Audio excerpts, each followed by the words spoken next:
Half yearly के इस series में आज जो हम लोग चैप्टर देख रहे हैं वो है पॉलिनोमियल्स। ठीक है, आज समझेंगे पॉलिनोमियल्स के कुछ इंपॉर्टेंट क्वेश्चंस। इनको प्रैक्टिस कीजिए, आप अपने हाफ ईयरली में अच्छे मार्क्स लाइए।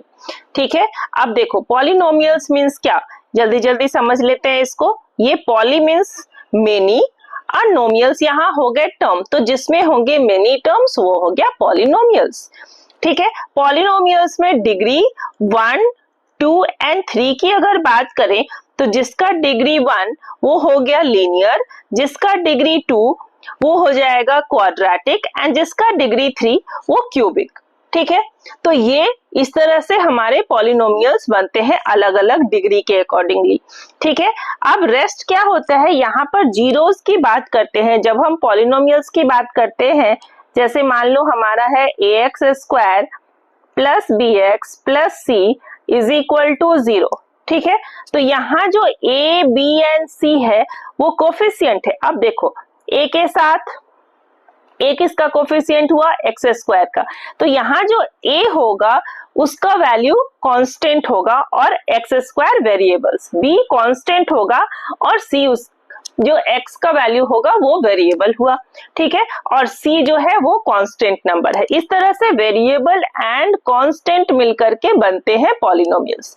ठीक है, जीरो कैसे फाइंड आउट करते हैं, relation between zero, alpha and beta अगर जीरो है तो उसका रिलेशन जो हो जाएगा कोफिशिएंट के साथ, तो alpha plus beta is equal to होता है minus B by A and alpha beta is equal to होता है सी बाई ए। तो अगर मान लो जैसे हम लोग यहाँ क्वेश्चन नंबर 4 है उसमें डिस्कस करेंगे कि relationship between coefficient and zeros, तो जीरोस हो गया अल्फा बीटा और कोफिशिएंट हो गया माइन बी ए सी। ओके, तो इस तरह से हम पॉलिनोमियल्स के अलग अलग क्वेश्चन को यहाँ डिस्कस करेंगे। ठीक है, चलिए आते हैं नंबर 1 पे। क्वेश्चन नंबर 1 है कि if alpha and beta are the zeros of the polynomials. अब पॉलिनोमियल को पहले लिख लेते हैं। क्या पॉलिनोमियल गिवन है कि px, ठीक है, is equal to 4x square plus 3x plus 7। ठीक है, ये हमारा पॉलिनोमियल्स है। अब पूछ रहा है क्या कि ये अगर पॉलिनोमियल है तो इस क्वेश्चन में 1 by alpha plus 1 by beta का वैल्यू क्या होगा, है ना। यहाँ पर अल्फा एंड बीटा तो जीरोस है, तो पहले हम लोग क्या देखेंगे, अगर मान लो इसको सॉल्व करेंगे तो ये एलसीएम ले लो अल्फा बीटा, है ना, और ऊपर में क्या हो जाएगा बीटा प्लस अल्फा। ठीक है, अब अल्फा प्लस बीटा लिखें या बीटा प्लस अल्फा लिखें वो तो सेम ही होता है, और अल्फा प्लस बीटा बाई ये हो जाएगा अल्फा बीटा, हो गया। अब यहाँ से तुम देखोगे कि अगर मान लो अल्फा बीटा का वैल्यू लिखेंगे, alpha plus beta sum of the zeros is equal to होता है माइनस बी बाई ए, और यहाँ पर b का वैल्यू क्या है 3, तो ये हो जाएगा माइनस 3/4। ठीक है, और अल्फा बीटा का वैल्यू क्या हो जाएगा, प्रोडक्ट ऑफ द जीरो क्या हो जाता है c बाई ए। ठीक है, अब c का वैल्यू क्या है यहाँ पर 7, तो 7/4। ठीक है, तो यहाँ अब इस वैल्यू को पुट कर दो यहाँ दोनों वैल्यू को, तो यहाँ क्या लिख लेंगे हम लोग अल्फा बीटा के जगह पर माइनस 3/4, 3 लिख लो इसको, minus 3/4 and divided by alpha beta जो कि है 4/7/4। ठीक है, और इस तरह से इसको सॉल्व कर लो, अब मिल गया ना आंसर। ठीक है, ये पार्ट को डिलीट कर लेते हैं ताकि हम अपना आंसर लिख पाए। ओके ना, अब यहाँ क्या लिख लेंगे हम लोग, माइनस 3/4 इंटू 4 ऊपर 7 नीचे, 4 से 4 cancel is equal to minus 3/7। सही है ना, तो ये आपका आंसर इजी था। और इस तरह से हम लोगों ने देखा क्वेश्चन नंबर 1। ठीक है, चलिए अब देखते हैं क्वेश्चन नंबर 2 को। क्वेश्चन नंबर 2 को अब देखेंगे हम लोग क्वेश्चन नंबर 2। क्वेश्चन नंबर 2 में क्या है कि यहाँ इक्वेशन गिवन है x square minus 4x plus 1। ठीक है, अब इसमें एक जो अल्फा का वैल्यू है वो गिवन है 2 प्लस √3। ये ध्यान रखेंगे आप किसी भी जीरो को अल्फा या बीटा लिख सकते हैं। ठीक है, उससे कोई फर्क नहीं पड़ता है आपके वैल्यूज में, ठीक है ना। अब यहाँ फाइंड आउट करना है बीटा का वैल्यू, एक दिया हुआ है, दूसरा फाइंड आउट करना है। जब ऐसा क्वेश्चन रहे तो सिंपली आपके पास गिवन है alpha plus beta is equal to क्या, माइनस बी बाई ए, ठीक है। माइनस बी के लिए क्या लिख लेंगे, माइनस 4/1 इज इक्वल टू क्या हो जाएगा, +4, ठीक है। अब क्या लिखोगे, इस वैल्यू को इसमें पुट करो, तो यहाँ क्या हो जाएगा, 2 plus √3 plus beta is equal to 4, तो therefore beta is equal to 4 minus, और इसको ब्रैकेट में रखेंगे, वो गलती नहीं करेंगे। यहाँ पर 2 प्लस √3 था तो ब्रैकेट में ही रखेंगे। अब जब ब्रैकेट ओपन करेंगे तो 4 माइनस 2 और माइनस √3 हो जाएगा, इज इक्वल टू क्या हो जाएगा आपका 2 माइनस √3, ये हो गया आपका आंसर, ठीक है। तो था ना इजी, इस तरह से ऐसे क्वेश्चंस को आप इजीली सॉल्व कर पाओगे, ठीक है। अब क्वेश्चन नंबर 3, और क्वाड्रेटिक में ऐसे ही क्वेश्चंस आएंगे, पॉलिनोमियल्स में स्पेशली, ठीक है। बस थोड़ा सा क्वेश्चन को अच्छे से पढ़ने की जरूरत है, okay. Question number 3, question number 3 में क्या, यही क्वेश्चंस आपके एमसीक्यू में भी आएंगे, ठीक है। शॉर्ट आंसर्स में बोर्ड में मोस्टली क्वेश्चंस जो होते हैं पॉलिनोमियल से वो शॉर्ट आंसर्स और एमसीक्यूज में होते हैं, ठीक है।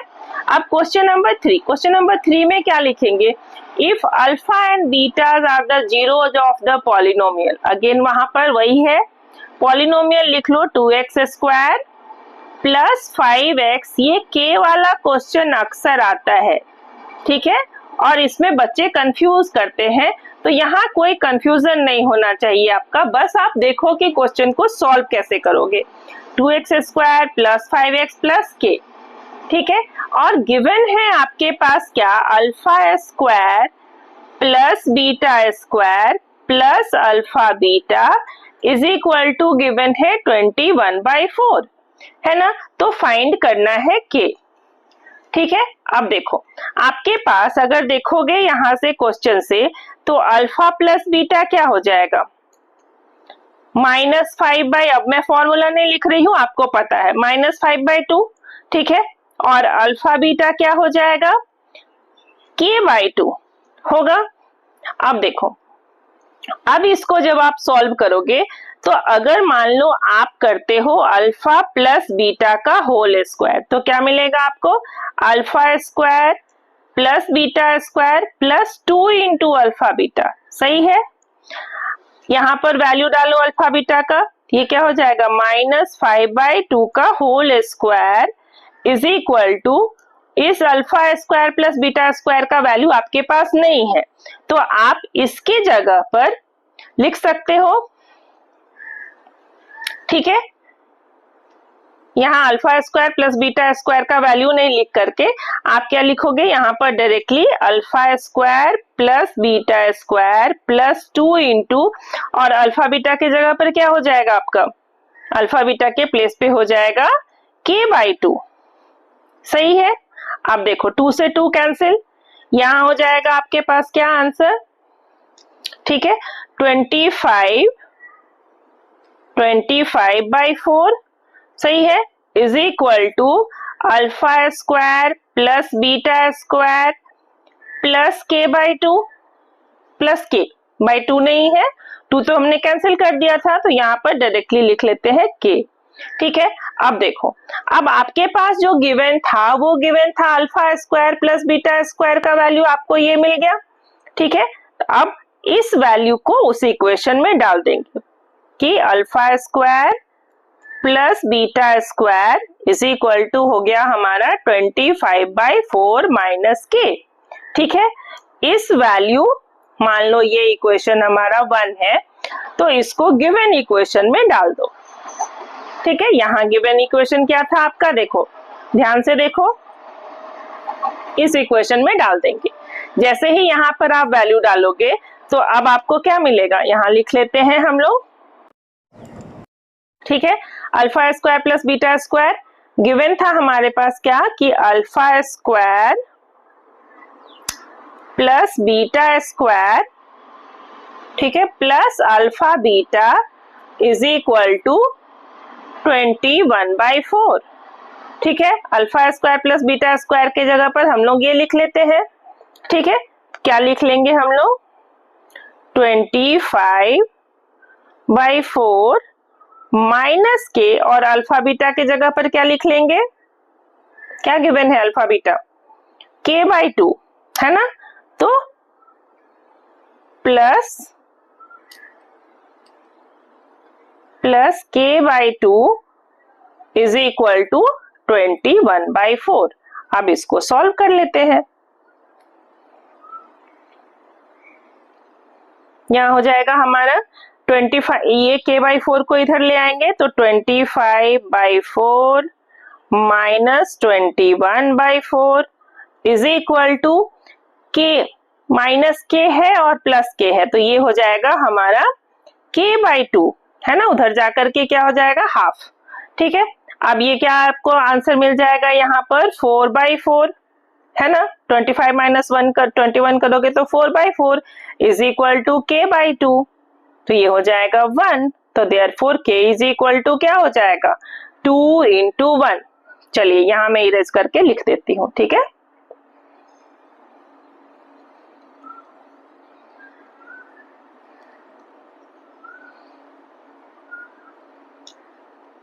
यहाँ क्या लिख लेंगे, k is equal to 1 × 2 is equal to 2, तो ये आपका आंसर हो गया। ठीक है, अब आते हैं क्वेश्चन नंबर 4 पर।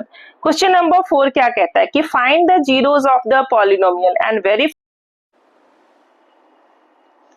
क्वेश्चन नंबर 4 को सॉल्व करने के लिए अब चलिए, क्वेश्चन नंबर 4 है, इक्वेशन लिख लेते हैं 7y² माइनस 11/3y माइनस 2/3।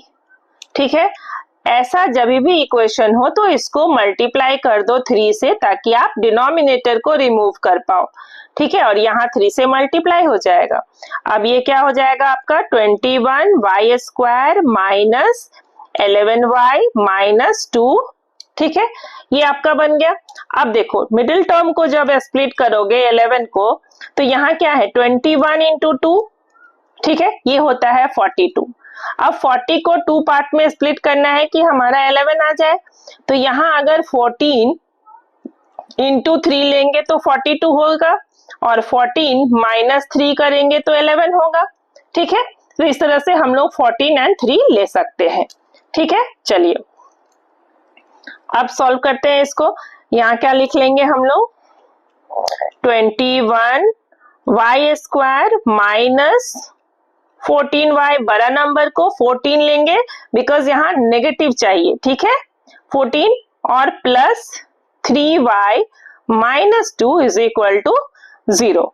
ठीक है, यहाँ से कॉमन क्या ले लोगे, 7y है ना, तो 3y माइनस 2 प्लस, और ये ऑलरेडी 3y माइनस 2 है तो यहाँ पर 1 ले लेंगे, जब भी ऐसा हो तो 1 लेंगे। ठीक है, चलो अब क्या हो गया 7y प्लस 1 इंटू हो गया 3y माइनस 2। तो जो हम लोग का अल्फा और बीटा का वैल्यू हो गया, पहले उसको लिख लेते हैं। ठीक है, यहाँ से अल्फा इज इक्वल टू हो जाएगा, जब इस पार्ट में हम लोग लेंगे तो ये हो जाएगा -1/7, और बीटा इज इक्वल टू क्या हो जाएगा +2/3। सही है, इस तरह से तो आपको ये मिल गया। अब क्या करना है, वेरीफाई करना है। वेरीफाई करने के लिए मैं ऊपर वाले पार्ट को यहाँ से इरेज करके हटा देती हूँ और आपको दिखा देती हूँ। ठीक है, चलिए आपके पास जो इक्वेशन था उस इक्वेशन से अल्फा प्लस बीटा क्या, alpha plus beta is equal to -b/a है ना, और -b/a का वैल्यू क्या है, यहाँ पर ये इक्वेशन में था 11/3, जो ओरिजिनल है उसमें से वैल्यू ले रहे हैं, तो माइनस है तो ये प्लस हो जाएगा। ठीक है, एंड डिवाइडेड बाय 7, तो यहाँ 7 आ जाएगा, इज इक्वल टू क्या 11/21। देखो तुम्हारा क्या है अल्फा -1/7 और बीटा क्या है 2/3, तो प्लस कर लो 2/3। ठीक है, अब ये क्या हो जाएगा हमारे पास, इस तरह से इसको सॉल्व करो तो 3 1 जा 3 माइनस 3 प्लस 14 डिवाइडेड बाय 21 आ गया ना 11 बाय 21। तो ये वेरिफिकेशन हो गया। वैसे ही आप अल्फा इंटू बीटा भी करोगे तो इस -1/7 इंटू 2/3 कर लोगे तो हो जाएगा वेरीफाई। और इस तरह से आपका पॉलिनोमियल्स भी खत्म हुआ। ठीक है, नेक्स्ट वीडियो में हम लोग और भी कुछ इंपॉर्टेंट क्वेश्चंस के साथ आएंगे। ठीक है, थैंक यू, थैंक यू।